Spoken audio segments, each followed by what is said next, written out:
Bismillahirrahmanirrahim. Assalamualaikum warahmatullahi wabarakatuh.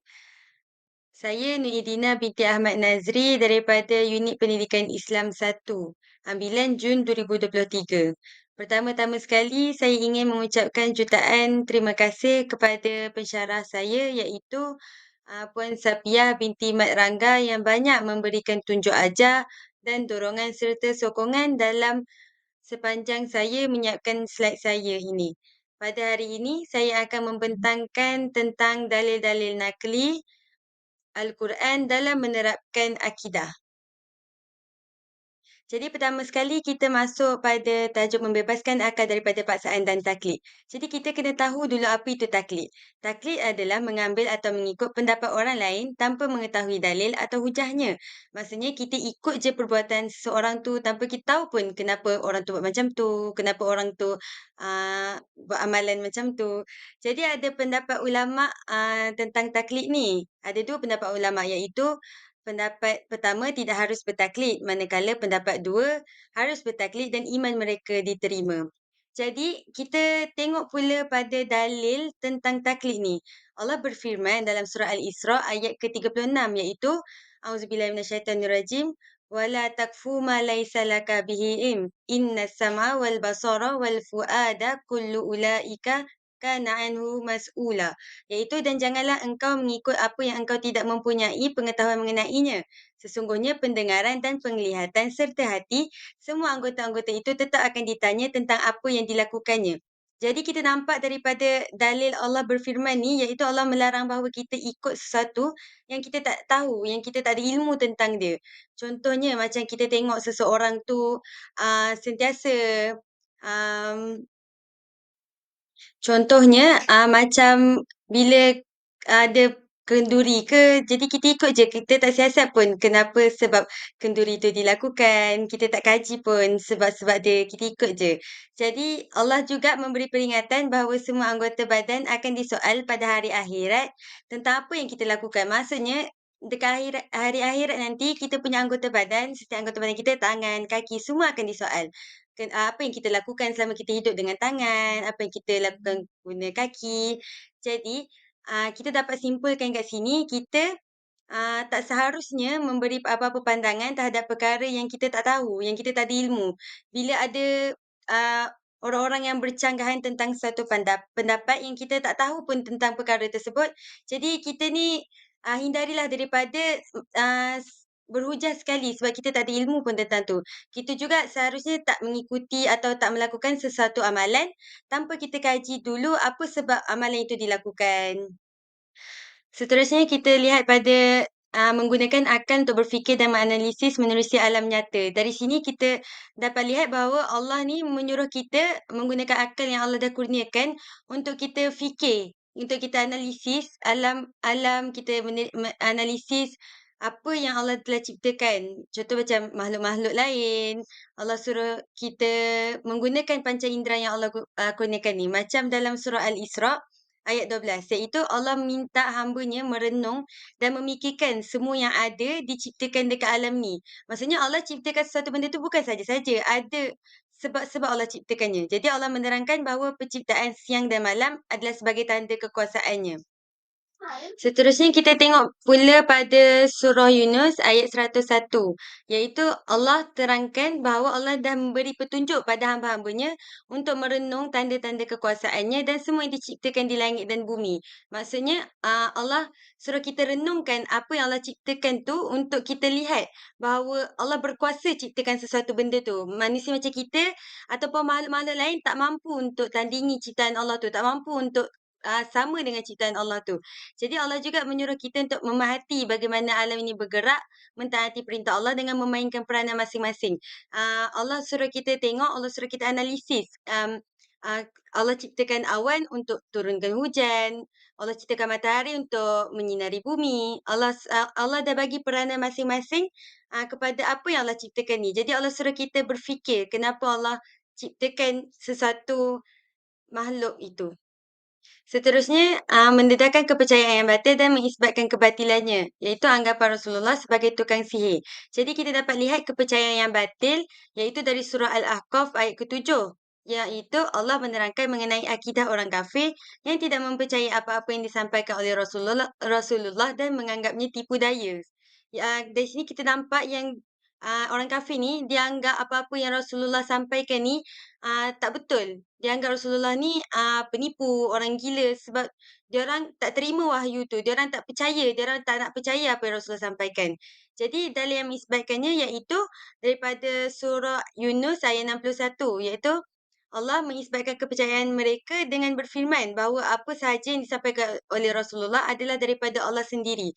Jadinya Allah dah berfirman sendiri dalam surah Yunus ni, Allah dah bagi tahu sendiri yang apa-apa yang Rasulullah sampaikan tu daripada Allah sendiri. Jadi tak ada apa yang tak benar. Apa-apa yang Rasulullah sampaikan itu semua benar kerana daripada Allah sendiri. Seterusnya kita tengok pada kepercayaan orang musyrik bahawa Allah mempunyai anak. Iaitu kita dapat tengok kepercayaan yang batil dia dari surah Al-Baqarah ayat 116. Iaitu kaum musyrik mengatakan bahawa Allah mempunyai anak, yakni Nabi Isa. Orang musyrik kata Allah ini mempunyai anak. Tetapi Allah isbatkan dia dalam surah Al-Ikhlas ayat ketiga. Iaitu yang bermaksud ia tidak beranak dan ia pula tidak diperanakkan. Yang merujuk kepada Allah. Allah menafikan tuduhan tersebut dengan berfirman bahawa Allah ni tak beranak dan tidak pula diperanakkan. Allah itu Esa. Jadi kat sini Allah dah bagi tahu, dah berfirman bahawa Allah itu Esa. Allah tak ada mak ayah, Allah tak ada anak. Jadi apa anggapan orang musyrik ini adalah uh, tidak benar sama sekali. Seterusnya kita lihat pada membentangkan akidah yang benar dan mengisbatkan kebenarannya. Dari sini kita dapat lihat pada surah Ali Imran ayat ke-85 iaitu Allah menerangkan bahawa orang-orang yang beragama selain Islam sesat dan tidak diterima. Jadi kat sini je Allah dah bagi tahu yang Islam itu agama yang benar. Tak ada agama selain Islam. Macam kita dapat lihat dari surah Ali Imran ayat ke-19 iaitu Allah menjelaskan bahawa Islam adalah agama yang benar. Tiada agama, tiada akidah yang benar selain akidah orang-orang Islam, akidah umat Islam. Sebab Allah dah bagi tahu sendiri, dah termaktub dalam Al-Quran sendiri bahawa tiada agama yang benar. Agama lain, agama Nasrani, Yahudi, Jew, semua. Agama tu semua tak benar walaupun mereka mengatakan yang agama mereka benar. Kerana hanyalah agama Islam yang benar. Seterusnya kita masuk sejarah pemikiran akidah. Kita tengok pada zaman Rasulullah, zaman sahabat dan zaman Bani Umayyah. Pada zaman Rasulullah, persoalan tentang akidah ni, terutamanya sifat-sifat 20 Allah tidak timbul. Dan tidak banyak waktu zaman ini tidak banyak menimbulkan persoalan berkenaan Al-Quran kerana ketika ini umat-umat ketika itu, masyarakat ketika itu, sahabat-sahabat Nabi semua merujuk pada Rasulullah secara terus untuk mendapatkan jawapan pada persoalan. Manakala pada zaman sahabat pula, sahabat-sahabat menemui Rasulullah secara langsung untuk menyoal perkara yang menimbulkan kemusykilan mereka. Tapi selepas baginda wafat, muncul pecahan pendapat seperti siapa nak menjadi pengganti khalifah. Jadi, munculnya Khulafa' Rasyidin ini ketika waktu zaman Saidina Abu Bakar, pemerintahan Saidina Abu Bakar, munculnya golongan-golongan Nabi palsu seperti Musailamah Al-Kadzab dan juga muncul golongan enggan bayar zakat. Pada zaman Saidina Umar pula berlakunya perluasan wilayah Islam ke serata dunia. Seterusnya, ketika zaman Saidina Usman, berlaku banyak pertelingkahan menyebabkan berlakunya pembunuhan khalifah. Ketika ini, Saidina Usman dibunuh kerana berlakunya kekacauan politik. Seterusnya, ketika zaman Saidina Ali, berlakunya pelantikan khalifah baru dan juga munculnya golongan-golongan sesat seperti Syiah, Khawarij dan Murji'ah. Seterusnya, pada zaman Bani Umayyah, pula muncul juga golongan-golongan yang berfahaman sesat iaitu sepertinya golongan Qadariyah, Mu'tazilah dan Jabariyah. Pada zaman Bani Umayyah, berasasnya fahaman-fahaman Mu'tazilah, Qadariyah, Jabariyah yang berakar umbi daripada fahaman Syiah, Murji'ah dan Khawarij. Jadi kita tengok apa itu fahaman Syiah. Syiah ini adalah diasaskan oleh Abdullah bin Sabah yang dinamakan sebagai Puak As-Sabaiyah. Diorang ni menganggap bahawa Imam 12 ni dah keluar daripada Islam kerana kelampauan mereka kepada sahabat-sahabat Nabi. Mereka menghina sahabat-sahabat Nabi dan juga mereka berpegang kepada penambahan tokoh tambahan Al-Quran seperti penambahan surah Al-Wilayah dalam fahaman mereka. Mereka juga merendahkan martabat Rasulullah, menolak dan tidak berhujah dengan sebahagian besar hadis-hadis sahih, melainkan yang selari dengan akidah mereka. Mereka juga mempercayai imam mereka maksum seperti mana Rasulullah, sedangkan kita tahu bahawa hanya Rasulullah sahaja yang maksum dan yang lain semua manusia biasa yang merupakan pendosa. Dan mereka menyangka imam mereka belum wafat, lalu diangkat oleh Tuhan dan akan diturunkan sebagai Imam Mahdi kelak.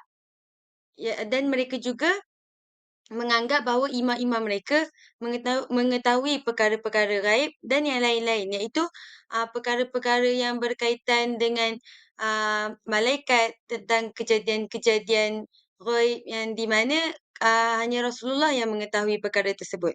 Dan mereka juga mempunyai pelbagai puak, iaitu Imamiyah, Zaidiyah dan Kaisaniyah. Dan mari kita lihat apa itu puak Imamiyah. Jadi Imamiyah ni dia dikenali dengan nama Imamiyah kerana menjadikan persoalan Imamiyah ini sebagai perkara usul dalam agama yang wajib dipercayai. Diorang ni puak Imamiyah ni adalah puak yang paling utama dalam Syiah. Maksudnya diorang ni melantik dan beriman kepada mereka. Diorang melantik dalam kalangan mereka dan diorang beriman kepada orang yang dilantik tu. Jadi diorang juga dinamakan sebagai Al-Rafidah kerana diorang ingkar dan menolak kelayakan Abu Bakar, Umar dan Usman sebagai khalifah selepas kewafatan Rasulullah. Diorang juga dipanggil juga dengan nama Isna Asyariyah kerana berpendapat bahawa 12 daripada imam-imam mereka maksum sebagaimana Nabi Muhammad. Yang yang imam-imam 12 ini tidak mempunyai sebarang dosa. Antara imam-imam mereka adalah Ali bin Abi Talib kerana mereka sama agung-agungkan Ali, Hasan bin Ali, Husin bin Ali dan yang lain-lain.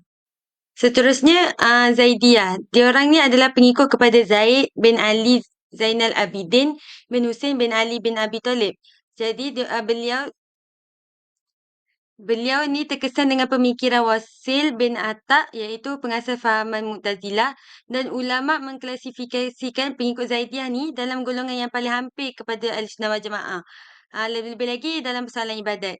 Sebab pendapat golongan Zaidiyah ni tak adalah sampai mendewa-dewakan Ali dan mencerca sahabat-sahabat Nabi. Melainkan hanya mengatakan bahawa Ali lebih layak memegang tampuk khilafah selepas kewafatan baginda Rasulullah daripada Abu Bakar dan Umar. Dan kebanyakan kelompok Zaidiyah ni berada di Yaman. Dan Syiah Zaidiyah ni terbahagi pula kepada 3 kelompok, iaitu Jarudiyah, Jaririyah dan Solihiyah. Seterusnya, mereka juga menganggap Saidina Ali sebagai Tuhan kerana Allah Ta'ala telah kerana diorang anggap Allah telah menjelma masuk ke dalam jasad Saidina Ali. Bahkan diorang juga beranggapan bahawa Ali sudah wujud sebelum bumi dengan langit ni belum dicipta lagi. Mereka juga menganggap bahawa Imam Hasan Al-Askari sebagai Nabi yang diutuskan Tuhan. Bahkan Imam ni mengetahui setiap perkara-perkara yang gaib dan terzahir mukjizat di sisinya. Dan fahaman Syiah juga beranggapan bahawa Saidina Ali ini tak mati tetapi naik ke langit lalu tinggal di bulan, matahari dan alam yang lain. Kerana itulah mereka menyembah benda-benda tersebut kerana merasakan bahawa Saidina Ali ada di sana. Kalau lihat pada cara mereka solat, mereka meletakkan batu iaitu sebagai tempat sujud mereka. Jadi kita dapat lihat bahawa fahaman Syiah ni fahaman yang menyeleweng seperti mana dalam surah Al-Fatihah ayat ke-7, iaitu jalan orang-orang yang engkau telah kurniakan nikmat kepada mereka bukan jalan orang-orang yang engkau telah murkai dan bukan pula jalan orang-orang yang sesat.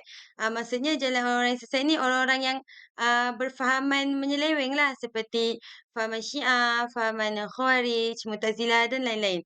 Dan kita juga dapat lihat pada firman Allah dari surah Al-Imran ayat 103, iaitu Allah berfirman bahawa dan berpegang teguhlah kamu sekalian kepada tali Allah, agama Islam.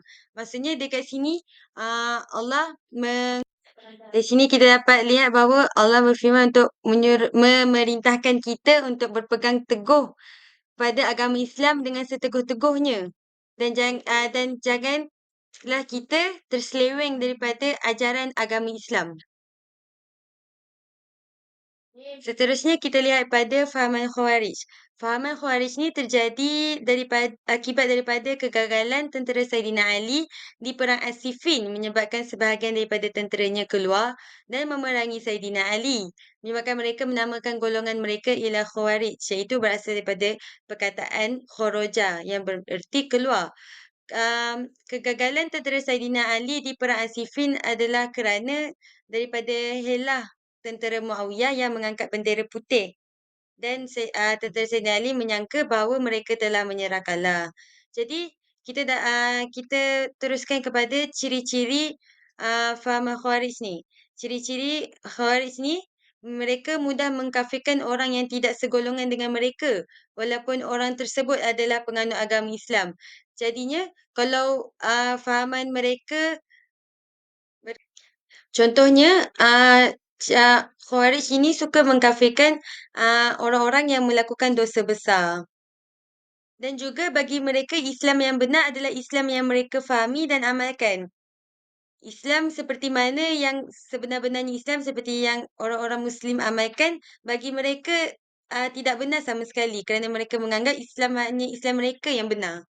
Selain itu, orang-orang Islam yang tersesat dan telah menjadi kafir itu perlu dibawa kembali ke Islam yang sebenarnya, iaitu Islam yang seperti mereka fahami dan amalkan. Seperti mana orang-orang yang melakukan dosa besar yang telah mereka kafirkan. Jadi, orang-orang yang mereka kafirkan itu bagi mereka perlu balik dibawa ke arah yang benar, iaitu ke arah fahaman Islam mereka. Dan fahaman Khawarij ni juga, diorang memahami agama Islam tanpa ada usaha untuk mendalami apa itu Islam yang sebenarnya.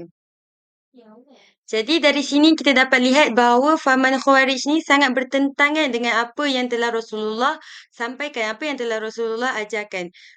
Seperti mana kita boleh lihat pada surah An-Nisa ayat 115 iaitu, dan sesiapa yang menentang ajaran Rasulullah sesudah terang nyata kepadanya kebenaran petunjuk yang dibawanya dan ia pula mengikut jalan yang lain dari jalan orang-orang yang beriman, kami akan memberikannya kuasa untuk melakukan kesesatan yang dipilihnya. Dan pada hari akhirat kelak kami akan memasukkannya ke dalam neraka jahanam dan neraka jahanam itu adalah seburuk-buruk tempat kembali. Jadi dari sini kita dapat lihat bahawa ajaran yang bertentangan dengan Rasulullah ini ajaran yang tak diterima di sisi Allah. Jadi apa Allah jadi di sini kita dapat lihat apa yang Allah telah nyatakan bahawa agama Islam adalah agama yang sebenar-benar agama dan tiada lagi fahaman yang benar selain agama Islam. Kita juga dapat lihat dalam surah Al-Ma'idah ayat ketiga iaitu, pada hari ini telah aku sempurnakan agamamu untukmu dan telah aku cukupkan nikmatku bagimu dan telah aku redai Islam sebagai agamamu. Maksudnya Allah hanya meredai agama Islam di sisi hambanya iaitu di sisi makhluk-makhluknya. Tiada agama lain yang Allah redha selain agama Islam.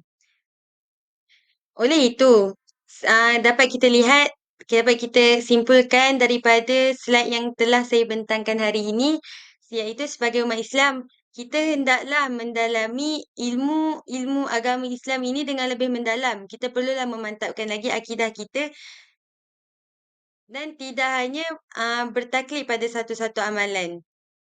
Hal ini untuk menjadikan kita sebagai mukmin yang sejati, untuk menjadikan kita sebagai mukmin yang hakiki. Sekian dari saya, Nuiddin Binti Ahmad Nazri. Assalamualaikum warahmatullahi wabarakatuh. Dan terima kasih.